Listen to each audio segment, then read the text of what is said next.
Христианские притчи. Наследие святых отцов. Почему монахи не идут в мир на общественное служение? Притча старца Паисия Святогорца. Пришел как-то к старцу Паисию Афонскому в монашескую келью человек и стал допытываться: почему монахи здесь сидят? Почему они не идут в мир на общественное служение? «А разве маяки не должны стоять на скалах?» – ответил старец.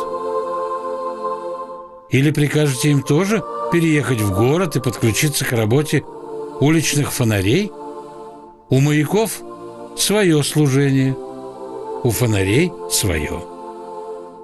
Монах – это не лампочка, которая висит над городским тротуаром и светит пешеходам, чтобы те не спотыкались.